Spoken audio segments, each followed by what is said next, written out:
One and only Jared Cannonier, the killer gorilla, back in style on Saturday night, man. What a fight. What a performance. What a way to turn back the clock. I could go on all day. My man, you're still looking good. Congrats. Thank you very much, Michael Bisping. It's always good to be on the show. Always good to hear from you. It's always good to be on the winning side of these conversations as well. So thank you very much. Thank you for having me on, inviting me on. And it's good to see you again. Is Mike? I thought you were going to jump in there, Paul. My bad. I thought you froze. No, I didn't. I never freeze. Jared, and you never froze either. I mean, you almost got frozen a couple of times in round one, right? He's a big, hard-hitting son of a bitch. He clipped you a couple of times. It looked like one of the times you were kind of moving backwards and he kind of caught you off balance. But how hurt were you in the first round? I mean, we'll get to the sensational finish in a minute, but in the first round, how did that feel? I wouldn't say that they were disorienting shots or really concussive shots. I really didn't feel that flash knockout concussive effect that you would get from the brain bouncing off the inside of the skull or anything like that. They were big shots. Definitely, one of them I think hit me on the side of the head. I do feel some soreness right behind the ear. Yeah, right there, some swelling right there. And that, I'm sure that was one of the ones that put me on my behind. But they weren't disorienting to the point to where, the moment I got hit, I was aware that I was falling down at the moment. And as soon as I hit the ground, I was able to respond and react accordingly.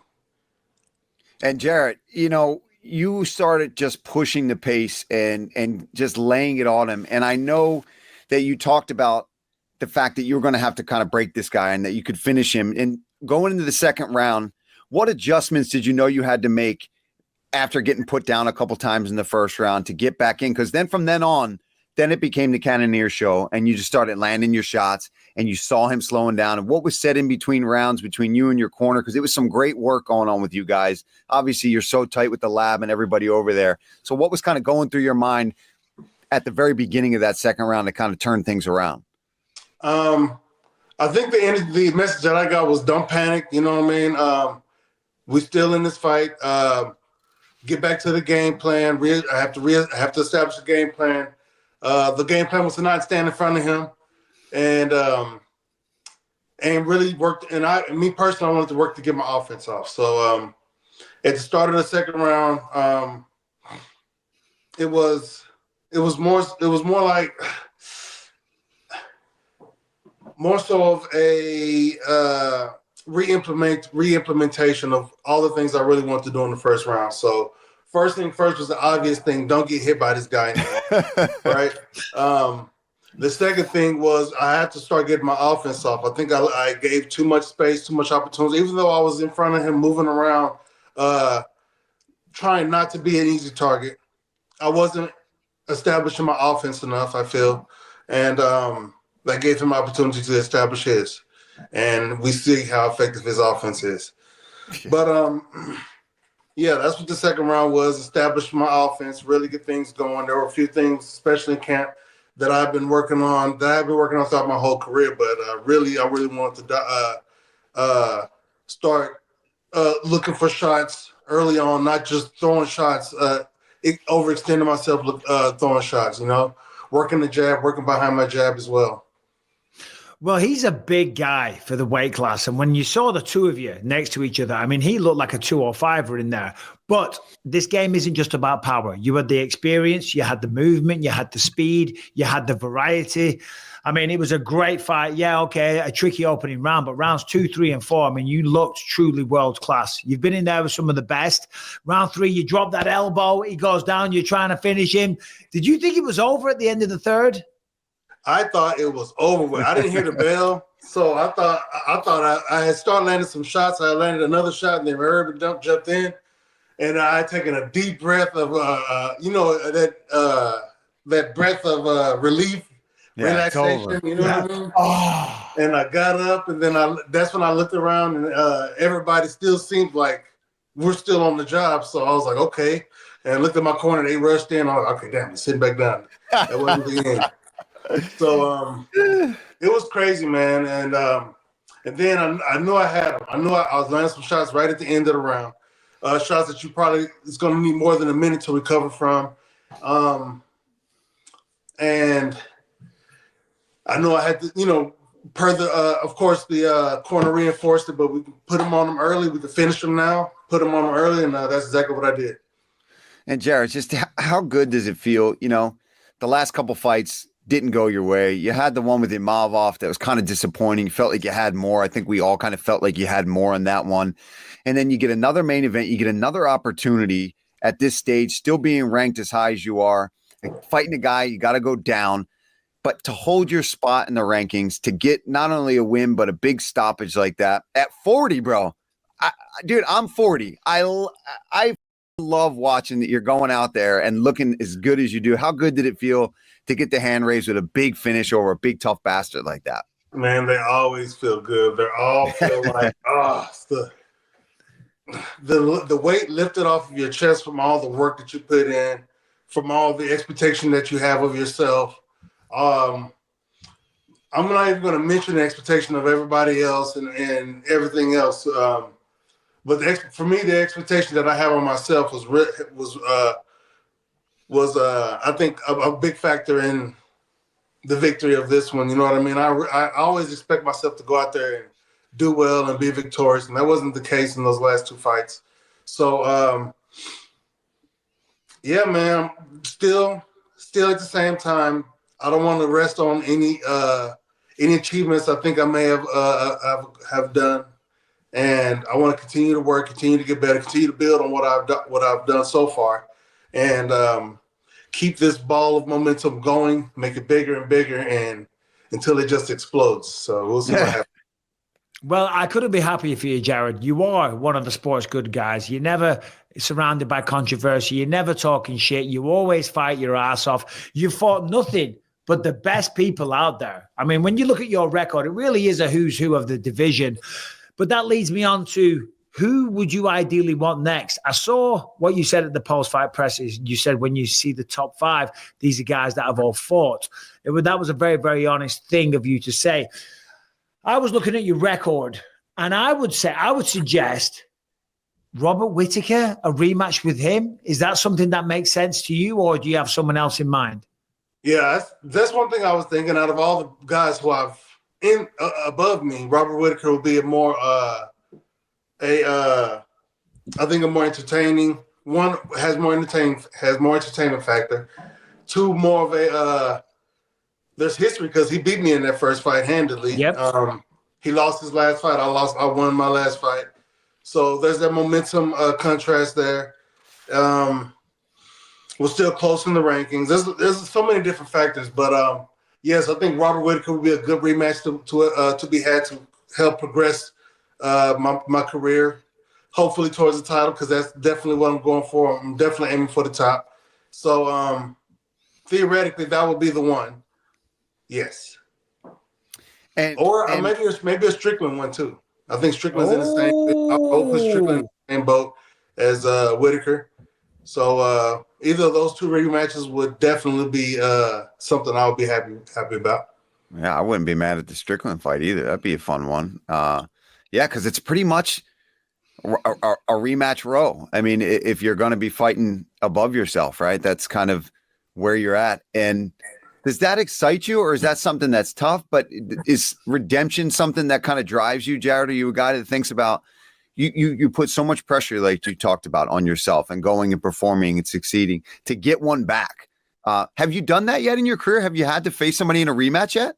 No, never done it before. Well, I mean, that would be cool then. We haven't seen you in a rematch. I know, right? I've seen so many rematches take place in the UFC, on the UFC timeline, So that would be awesome to go in there and do some rematches, especially at this level, because they will all be high-level rematches, So high-level main event type esque things, or even co-main events on pay-per-views and arenas. So that'll be awesome.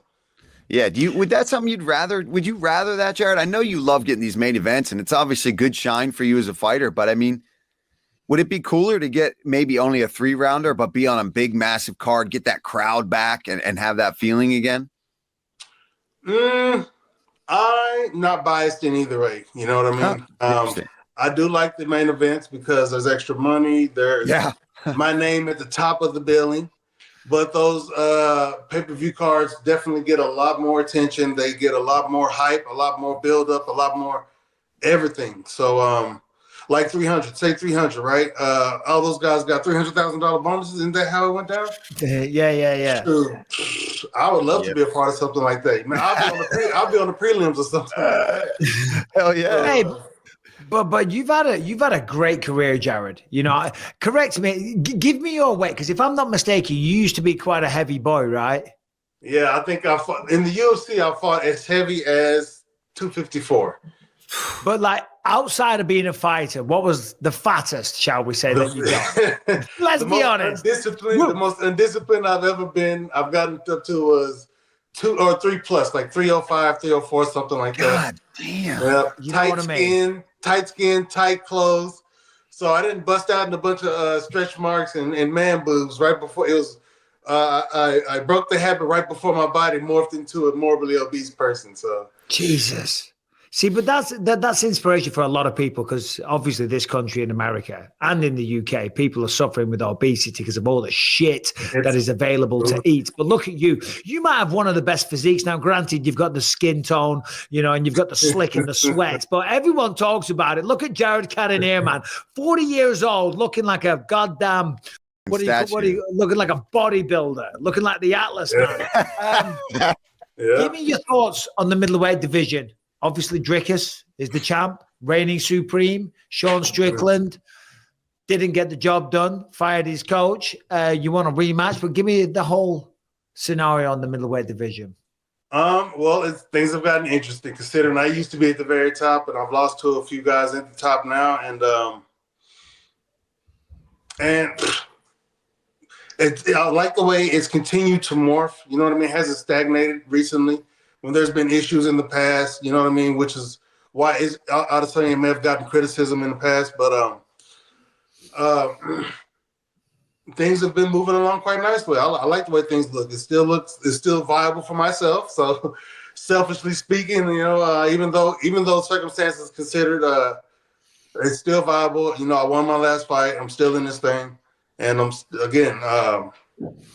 nothing's off the table for me. So I'm ready to go full bore at this thing. You know what I mean? I'm making the adjustments I need to make to stay healthy, to be as healthy as possible, especially at this stage in my career, which is of the utmost importance. Making it to the fights is very important. So, just continue the grind, man. And Jared, I know you had a pretty cool situation with Delgado being on the card with you, and a teammate and a young guy that really looks up to you and kind of takes inspiration from you and Benson Henderson and some of the older guys in the gym that have been around. Were you able to watch it? Were you able to see that before your fight? Did it make you nervous? Does it go, oh shit, now, you know, it's my time? Or does it get you hyped up when you see a young guy like that make his debut and see him kind of starting to take footsteps after somebody like yourself? Oh man, where do I begin? Yes, I did get to watch it. It was crazy because they was like, let's go take your drug test. I was like, nope, I'm watching this fight. I gotta watch this. You know what I mean? They just called him back, and I was like, nope, I'm watching this fight first. So, I got to watch the fight, and he got it done early, so I didn't have to wait too long. He looked great. You know what I mean? He looked impeccable in there. So, I think your daughter. I hope that didn't kill the camera. There you go. Yeah, no, I got a call from somebody. But it was great. You know what I mean? The whole history behind our event that we had together was awesome. That we had essentially spoke this thing into existence and predicted even more after this. So I'm excited for the future for both of us. That's good, and rightly so. You know, I love Jared when you said, 40 years old, you're still pushing for the title. You know, I think that's inspirational, and it did it inside me because I'm 46 now, so I'm not coming back and becoming a champion. I've been retired a long time, but when you hear you say this, like, yes. You know what I mean? It's like, you still got it. You're still in there. You just got the job done against a really tough guy. You've been in there with nothing but the best. So I'm so happy to hear that. But outside of fighting, outside of all of this, what makes you smile, Jared? What are you going to do to relax and enjoy yourself for the next week or two? What's going on in the Cannonier household? Well, there's been a lot going on that I haven't been a part of because I've been in camp and getting ready for this fight. So, my daughter has been doing volleyball. So this will be the first game I get to go see her compete in a tournament style volleyball game. So that'll be cool to go with her and do that. She seems excited that I'm coming too. So that makes me happy. Just get to spend more time around the house with all the children, with the whole family, you know. My boy's auntie in his pants, he's been begging us for a bearded dragon, so we got to go through a whole thing about that. And the house there's always things about the house that we have to fix and change, and you know what I mean. So the chickens keep shitting all over the place, so we're gonna put them in a little pen and fix things in. You have chickens? How many chickens? We got 15 chickens right now. Damn. Yeah, we might get some more, man, because eggs. Shoot, I might end up in the streets with a pocket full of eggs. Yeah, man, I got eggs right here. Anybody need eggs? Hey. Yeah. Some thieves broke into a warehouse and stole eggs. That's how valuable these things are. My wife wants chickens, but we can't have them because the HOA won't allow them. The motherfuckers. Well, you're in Cali too, so yeah. We probably in a nice neighborhood too. I mean, they be like, you can go buy eggs, or you can have somebody bring you eggs. Yeah. Backyard. Yeah. I can't have them. But that is kind of crazy though. I don't know where you live at. You in LA, right? Yeah, Orange County. Yeah, just the HOA won't allow it. They piss me off. Yeah, man. So, well, you're just living a nice natural life, living off the land, getting those fresh eggs, those cheap eggs, those free eggs, spending time with the kids. Mm-hmm. That's what it's all about, Jared. Yeah, that's all there is. I mean, real simple. You know what I mean? I got the 3 F's: fighting. Here we go. Fighting, family, and anything I can do for fun, like playing video games, taking the family out and doing things that are fun, and fighting. Training is always fun for me. So the 3 F's. That's why you're doing as well as you're doing at 40, bro. Because you know what I mean? You're staying disciplined. You stay focused on the fights and keeping family close. So it's amazing to see, man. I was, dude, I threw my pen after you knocked him out, and people online are coming at me. People are along you know me, right? We've talked. I've called so many of your fights. You know I'm a fan. People are like, oh, I guess Felder had money on Rodrigues. I was joking with Michael before you had you on. It's like Jared's gonna know that pen throw was a like I way know to get it done, bro. Yes. That's exactly what that pen throw. When I saw it, I was like, yes. Yeah. See, so it's like get out of here, you take. But did you see the controversy, Jared? What? The narrative, people online on Twitter of all places, can you believe it, are saying that Felder must have had a bet on Rodrigues or something. I'm not on Twitter. I only do Instagram because I have to stay connected career-wise and family. You know, everybody wants to see what's going on. So I give them Instagram, but I don't do Twitter. I don't really care what's going on out there in the world to an extent. You know what I mean? So yes, I'm aware of some things, but there's a lot of shit that I don't see happening. So if some start going down, I'll be like, Jared may need to know about this. Make sure you send me something. We'll text you. Yeah. But you know what? The majority of shit that is going on, we don't need to know because we can't do anything about it. We just got to focus on ourselves. What's the video game of choice right now? Well, I've been playing Skyrim. I was playing Skyrim during fight week. I've been playing Skyrim for like a month now. So I came back into Skyrim. And before that, it was Undisputed. It's like a new boxing game came out. Dragon Ball Z came out with a new game. Helldivers has been really fun for the last year. Yeah.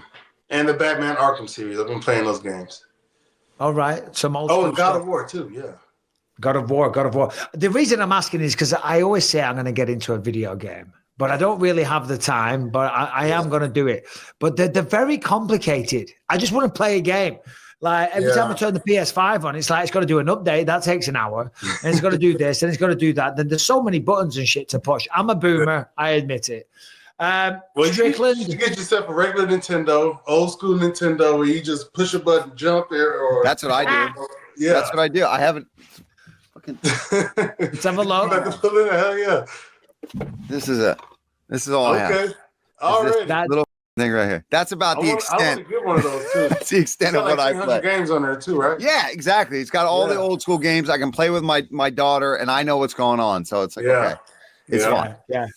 All right. Well, listen, Jared. So it's Strickland or Whittaker in a perfect world for you next. Mhm. Enjoy the family time, enjoy the fun time, enjoy the fighting, and enjoy the ride. You deserve all of the success, Jared. I truly mean that. Thank you guys very much. Yeah. As always, it's awesome talking with you two. You're both legends in my book. I've watched you guys since before I was in the UFC. You know what I mean? So, thank you guys for leading the way.